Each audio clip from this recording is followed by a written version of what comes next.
It's the 8th of April 1940, deep in the North Sea west of Norway. Captain Roop is on the bridge of HMS Glowworm. On this day, he will perform such incredible feats of bravery that even his enemy will recommend him for a Victoria Cross. Any contact with Renown? Negative, sir. But then a call comes through the voice tube. Ship ahead! Roop looks out from the bridge. In the distance, a hazy shadow moves between the mist. He gets a bad feeling. They can't be British. Demand they identify themselves. Sir, they claim they're Swedish. Swedish? What would they be doing here?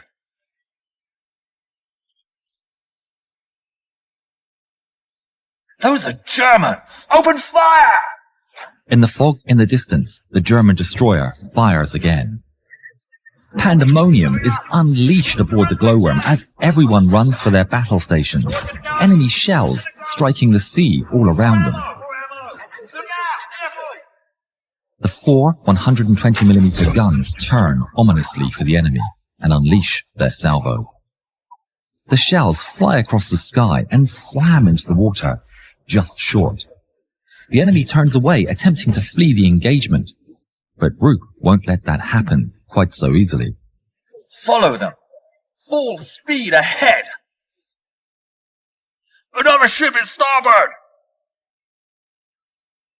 A second German destroyer emerges from the fog and they open fire. Columns of water lift from the ocean as the enemy's shells fall short, and Roop immediately orders to change their focus, and the Glowworm's guns swing towards the new opponent. The ship's guns open fire with a thunderous bang, propelling their shells across the sky.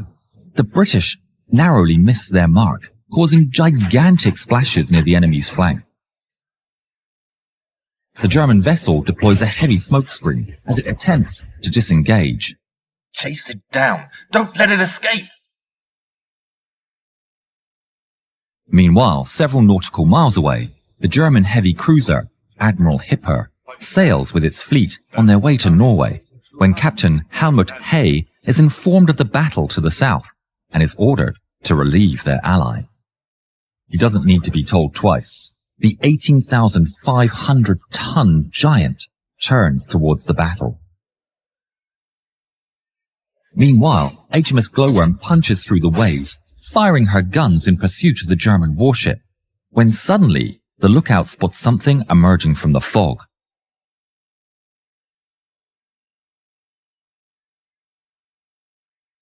Sir, massive ship ahead! The battle comes to a halt as all eyes fall on the shadow ahead. Roop takes a look with his binoculars, and chills travel down his spine. That's not a friendly. The 4 Ford 203mm guns fire with a soul-shaking explosion, propelling half a ton worth of shells across the air, straight into the British destroyer and hitting the waves, spewing massive columns of seawater into the air. Deploy smokescreen! Turn south! Warn the Admiralty! Aye, aye, sir! Deploy smokescreen! Deploy smokescreen! Radio the Glowworm turns away as fast as she can while black clouds billow from her smokestacks. A shell smashes into the forward turret and another strikes the hull. The hunter has become the hunted as death rains down upon them until they finally disappear behind the smoke. Their chances are grim. They're completely outclassed, but Roop and the sailors are determined to fight. He orders to prepare the torpedoes. Prepare the torpedoes. Yes, sir! Full of determination, the Glowworm emerges through the smoke, sailing to the attack at full speed. They are immediately met with overwhelming firepower. Shells strike up and down the vessel, one striking amidships and severing the mast. But still they push on, and the 10 torpedoes launch from their tubes.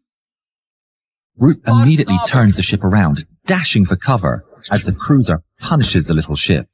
Roop orders to keep going. He can see the safety of the smoke ahead. Just a little more.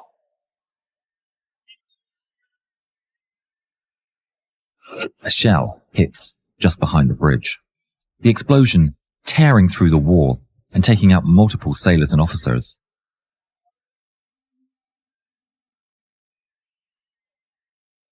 At the hipper, Captain Hay watches the glowworm disappear behind her smoke as the torpedoes approach. He keeps calm, ordering the ship to shoot for the gap between the encroaching bubble trails. The trail of bubbles come closer and closer, but they pass by harmlessly, just a few meters from the hull. On the other side, Roop gathers himself amidst the carnage. Glowworm is rushing to disengage, sailing away from the battle at full speed, hoping the smoke and torpedoes give them a way out. But then Roop looks back and witnesses the horrifying sight of an intact Admiral Hipper emerging from the smoke. The bombardment returns in full force, landing brutal hits on the small vessel. All hopes are dashed. They're alone, incapable of winning or escaping, but they won't go down without a fight.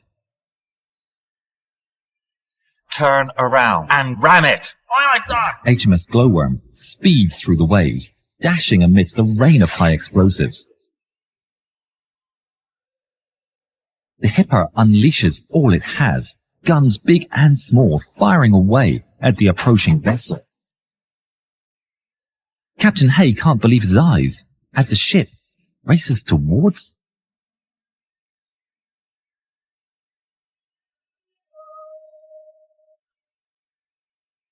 The reality of what he's witnessing dawns upon him, and he orders immediate evasive maneuvers. But it's far too late. The glowworm is dead set on its path.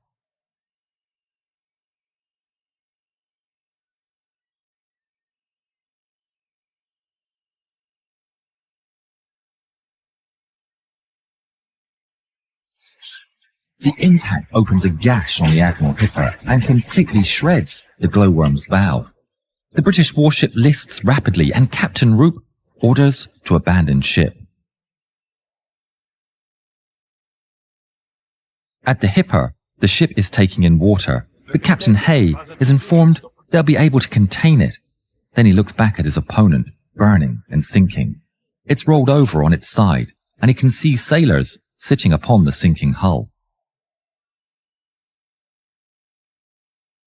Wir kehren zurück, bereit Rettungsmaßnahmen vor. On the water, Captain Roop hangs on to one of the life rafts with dozens of his crew. They're amazed to see the Hipper returning with rescue ropes hanging off the side. One by one, they're welcomed aboard by their once foes and given medical attention. Captain Hay oversees the operation, impressed at the bravery and will of the British crew. In the water, Roop desperately tries to save everyone. Many men are far too weak to hold on to the ropes and they fall back to the sea. He tries to get them back, to give them a second chance, but they're limp. They can't. Roop himself feels his strength leaving him. The frigid waters are sucking the life from his body. With a heavy heart, he realizes there's nothing he can do and grabs a rope. The sailors of the Hipper pull on the rope, lifting the captain from the waters little by little. He holds on with all his strength left, but it's too much. His grip weakens, and the rope escapes from his hands. Roop falls back into the sea, never to be seen again. Of HMS Glowworm's 146-man crew, only 31 would get to return home. A couple of months after the battle, Captain Hay would find a way to get a message through to the Royal Navy. In it, he detailed Captain Roop's incredible heroism, the stunning fight of the HMS Glowworm, the ship's sacrifice, and Captain Roop's dying acts. In the end of the letter, he demanded Roop to be decorated for his actions. Hay's detailing of the events would turn out to be pivotal, and with it, coupled with survivors' testimony, Captain Gerard Broadmead Roop was posthumously awarded the Victoria Cross for his gallantry, 5 years after his last stand.